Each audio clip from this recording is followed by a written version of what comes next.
friends, Namaskar. Myself Nisang Jangde and I am a student of MSc 4th Sem Physics in Danielson Degree College, Chhindwara. In this video, we will perform and discuss about four-probe method experiment. तो चलिए शुरू करते हैं. In this experiment, our aim is to determination of energy band gap of semiconductor. और यहाँ पर जो semiconductor हम यूज़ कर रहे हैं वो एन टाइप जर्मेनियम क्रिस्टल है जो एक चिप के फॉर्म में यूज़ करा जाएगा, जिसकी थिकनेस 0.05 सेंटीमीटर है. अब यहाँ पर जो एपरेटस रिक्वायर्ड है हम लोग उनकी बात कर लेते हैं. तो हमारे पास यहाँ पर एपरेटस में एक फोर प्रोब सेटअप है, एक ओवन है, एक थर्मोमीटर है और यहाँ पर एक ओवन के अंदर जो हमने रखे हैं फोर प्रोब चैम्बर है. उसको अब हम बात करते हैं जो हमारे रिक्वायर्ड एपरेटस है उनके डिस्क्रिप्शन की. तो यहाँ पर हमारे पास फोर प्रोब का सेटअप है जिसमें हमें एक यहाँ पर स्क्रीन देखने को मिलती है. ये स्क्रीन डिजिटल पैनल मीटर है जहाँ पर हम करंट और वोल्टेज को मेज़र करते हैं. यहाँ पर आपको दो टर्मिनल्स दिखाई दे रहे हैं जो करंट्स को प्रोब्स आउटर प्रोब्स में सप्लाई करने के लिए यूज़ हो रहे हैं, और यहाँ पर जो नोब दिख रही है वो करंट को हम लोग कांस्टेंट करने के लिए यूज़ करते हैं. इसके बाद यहाँ पर दिख रहा है एक टोंगल स्विच जिसका यूज़ हम इसको राइट साइड में करके हम यहाँ पर वोल्टेज के लिए देख सकते हैं और इधर लेफ्ट में करंट को मेज़र कर सकते हैं. इसके बाद यहाँ पर वोल्टेज टर्मिनल दिख रहे हैं जिसकी रेंज यहाँ पर *1 और *10 में है. हम यहाँ पर *10 का यूज़ करेंगे. इसके बाद यहाँ पर आपको ओवन सेक्शन दिखाई दे रहा है जहाँ पर ओवन को हमें कनेक्ट करना है पिन में, और यहाँ पर ओवन को ऑन करने का स्विच है. यहाँ पर ओवन को हम लो और हाई टेम्परेचर पर रख सकते हैं. यहाँ पर मेन स्विच दिख रहा है जिससे ये पूरा सेटअप स्टार्ट होता है. इसके बाद हम बात करते हैं ओवन. हमारे पास यहाँ ओवन है, उसके अंदर एक फोर प्रोब चैम्बर लगा है जिसमें हम देख सकते हैं यहाँ पर हमारे पास फोर प्रोब चैम्बर है जहाँ पर 4 प्रोब्स देखने को मिलती है. ये प्रोब्स आप देख सकते हैं 1 2 3 4. यहाँ पर 4 प्रोब्स लगी हुई है जो हमारे जर्मेनियम चिप के साथ एक गुड कांटेक्ट में यहाँ कनेक्ट है. उसके बाद यहाँ पर जो 4 प्रोब्स हैं वो इक्वल डिस्टेंस में एक लीनियर पाथ में यहाँ पर चिप के साथ कांटेक्ट में दिख रही है. यहाँ पर जो हमें आउटर प्रोब्स दिख रही हैं 2 प्रोब्स, ये करंट सप्लाई के लिए यूज़ हो रही हैं जो यहाँ पर ब्लैक और रेड वाले वायर के साथ कनेक्टेड है. अब हम बात करते हैं इनर प्रोब्स की. जो इनर 2 प्रोब्स हैं वो वोल्टेज को मेज़र करने के लिए यूज़ हो रही है जो ग्रीन एंड येलो वायर से कनेक्टेड है. अब इन पिन्स को हमें यहाँ करंट वाले पिन्स को यहाँ पर कनेक्ट करना है और वोल्टेज वाले पिन्स को इन दोनों पर कनेक्ट करना है. अब यहाँ पर हम लोग अपने एपरेटस के डिस्क्रिप्शन को और आगे लेकर चलते हैं. यहाँ पर हमारे पास एक ओवन है. ये जो ओवन है इसका जो मैक्सिमम टेम्परेचर की रेंज है वो 200 डिग्री सेंटीग्रेड है और इसकी जो ऑपरेटिंग रेंज है वो है 175 डिग्री सेंटीग्रेड. इसके बाद हम लोग देखते हैं कि यहाँ पर हमें जो हमारा फोर प्रोब चैम्बर है उसको कैसे पुट करना है. इसको यहाँ पर हमें इस तरीके से पुट कर देना है. इसके बाद हम अपने नेक्स्ट एपरेटस की ओर चलते हैं जो कि है हमारे पास थर्मोमीटर, जिसकी रेंज 0 से 200 डिग्री सेंटीग्रेड तक है. इसको हमें यहाँ पर फोर प्रोब चैम्बर में एक होल है वहाँ से अंदर पुट कर देना है. तो चलिए अब हम लोग कनेक्शन को स्टार्ट करते हैं.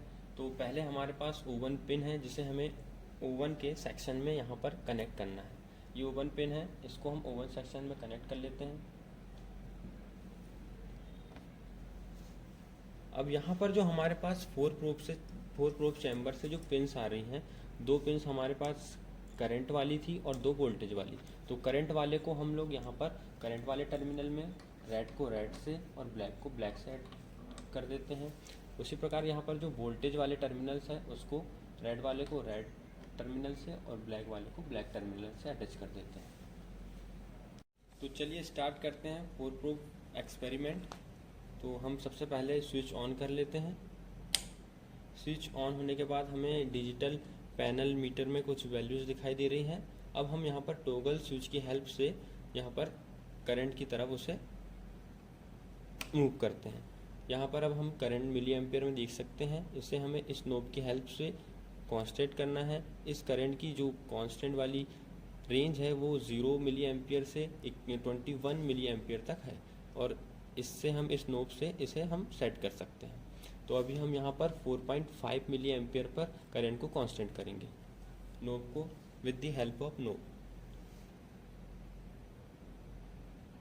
ये जो नोब है बहुत ज़्यादा सेंसिटिव है, तो आप इसे धीरे धीरे घुमाएं। अब हमने यहाँ पर करंट को 4.5 मिली एम्पियर पर कांस्टेंट कर लिए हैं। अब हम टोंगल स्विच की हेल्प से इसे चेंज कर देंगे राइट साइड, और अब यहाँ पर हम लोग ओवन को ऑन करके डिफरेंट टेम्परेचर पर रीडिंग लेंगे वोल्टेज की। अभी हमारा ओवन ऑफ है, और इस वाली कंडीशन पे यहाँ पर जो वोल्टेज दिख रहा है 39.5 मिली वोल्ट। ये जो अभी रूम टेम्परेचर है 20 डिग्री सेंटीग्रेड पर है, इस पर हमें 39.6 मिली वोल्ट देखने को मिल रहा है। अब यहाँ पर हम लोग अपने 4 प्रोब सेटअप में ओवन को ऑन कर देते हैं, और यहाँ पर आप देख सकते हैं कि लाइट इंडिकेट हो रहा है, इसका मतलब ओवन ऑन हो चुका है। अब हम लोग डिफरेंस टेम्परेचर पर यहाँ पर वोल्टेज को मेज़र करेंगे। अलग अलग टेम्परेचर पर हम वोल्टेज को मेज़र करते जाएंगे। तो हम लोग यहाँ देख सकते हैं जैसे जैसे हमारा टेम्परेचर इंक्रीज़ हो रहा है वोल्टेज डिक्रीज़ होते जा रहा है। हमने रूम टेम्परेचर पे देखा था 39.5 मिली वोल्ट हमारा वोल्टेज था, लेकिन यहाँ पर अब जो हमारा थर्मामीटर शो कर रहा है 65 डिग्री सेंटीग्रेड, उस पर हमारा जो वोल्टेज है वो 25.2 हो चुका है। मतलब इसका कहने का मतलब ये है कि जैसे जैसे हमारा टेम्परेचर इंक्रीज़ होते जाएगा वोल्टेज डिक्रीज़ होते जाएगा। तो अब हम लोग ऑब्जर्वेशन टेबल देख लेते हैं अपनी जो रीडिंग लिए हमने प्रैक्टिकली। यहाँ पर हमने करंट को कांस्टेंट किया था 4.5 मिली एम्पियर पे, और जो हमारी प्रोब्स हैं उनकी बीच की जो डिस्टेंस है, डिस्टेंस बिटवीन प्रोब्स, वो है यहाँ पर 0.200 सेंटीमीटर। उसके बाद जो हमारे पास चिप थी उसकी थिकनेस है यहाँ पर 0.05 सेंटीमीटर। इन सब वैल्यूज से हम लोग यहाँ पर करेक्शन फैक्टर जो कि हमें यूज़ करना है वो हम निकाल लेते हैं, वो आता है 5.89। अब यहाँ पर हम ऑब्जर्वेशन टेबल की ओर चलते हैं। ऑब्जर्वेशन टेबल में हमारे पास यहाँ पर टेम्परेचर का कॉलम है, वोल्टेज का है जो कि मिली वोल्ट में है, रजिस्टिविटी का है, और एक एक्चुअल रजिस्टिविटी का है। यहाँ पर हम लोग देख सकते हैं कि डिफरेंट टेम्परेचर पर मीन्स यहाँ पर हम लोग ने टेम्परेचर को इंक्रीज़ किया है, उसके साथ यहाँ पर वोल्टेज धीरे धीरे कम होता गया, और यहाँ पर रजिस्टिविटी भी कम हो रही है। इसका मतलब ये है कि जब हम टेम्परेचर को इंक्रीज़ करते जाते हैं तो रजिस्टिविटी डिक्रीज़ होती जाती है सेमीकंडक्टर की। मतलब ये कह सकते हैं कि जैसे जैसे हम लोग टेम्परेचर को इंक्रीज़ करेंगे तो उसकी रजिस्टिविटी डिक्रीज़ हो जाएगी, और सेमीकंडक्टर की जो कंडक्टिविटी है वो इंक्रीज़ हो जाएगी। इसके बाद हम लोग ने यहाँ पर एक्चुअल जो रजिस्टिविटी है उसको कैलकुलेट किया है, ये आप देख सकते हैं, ये भी डिक्रीजिंग फॉर्म में यहाँ पर दिख रही है। अब हम लोग सेकंड ऑब्जर्वेशन टेबल को देखते हैं। यहाँ पर हमने टेम्परेचर को केल्विन में कन्वर्ट कर दिया है, जो कि पहले डिग्री सेंटीग्रेड में था। यहाँ पर टेम्परेचर इंक्रीज होते गया है, और यहाँ पर जो सेकंड कॉलम है वहाँ पर हम देख सकते हैं कि T इनवर्स इंटू 10⁻³ केल्विन है, जो भी इंक्रीजिंग फॉर्म में दिख रहा है यहाँ पर।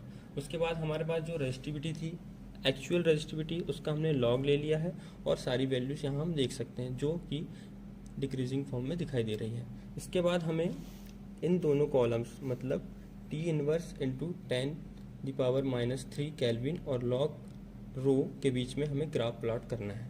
अब हम लोग यहाँ पर T इनवर्स इंटू 10⁻³ केल्विन और लॉग रो के बीच में ग्राफ प्लॉट कर लेते हैं। यहाँ पर जो हमें ग्राफ दिख रहा है, इस ग्राफ की हेल्प से हमने यहाँ पर स्लोप निकाला हुआ है। आप देख सकते हैं कि स्लोप कैसे निकाला है। यहाँ पर हमने 2 पर्टिकुलर पॉइंट ले लिए हैं, उन पॉइंट्स को यहाँ पर रख दिया है, और ये वाले पॉइंट्स को यहाँ पर रख दिया है। इसकी हेल्प से हमने स्लोप को निकाला है, जो कि आया हमारा 1.714। लोग चलते हैं कैलकुलेशन की ओर। यहाँ पर हमारे पास एनर्जी बैंड गैप का फॉर्मूला है, जो कि है 2K log रो बाय 1/T। यहाँ पर जो K है वो बोल्टमैन कांस्टेंट है, और उसकी वैल्यू हम यहाँ पर देख सकते हैं, जो कि है 8.6 × 10⁻⁵। ये बोल्टमैन कांस्टेंट की वैल्यू है। यहाँ पर हम अपने स्लोप की वैल्यू पुट करने के बाद हमें एनर्जी बैंड गैप मिल जाता है, जो कि हमें मिला है 0.6788 इलेक्ट्रॉन वोल्ट। अब हम इसके परसेंटेज एरर की बात करें तो यहाँ पर परसेंटेज एरर इक्वल टू होता है calculated value minus standard value upon standard value into 100। यहाँ पर सारी वैल्यूज़ पुटअप करने के बाद हमें 1.315% की परसेंटेज एरर देखने को मिलती है। यहाँ पर जो हमारी स्टैंडर्ड वैल्यू थी जर्मेनियम के लिए वो थी 0.67। ये 0.67 जो है वो जर्मेनियम के लिए एनर्जी बैंड गैप है।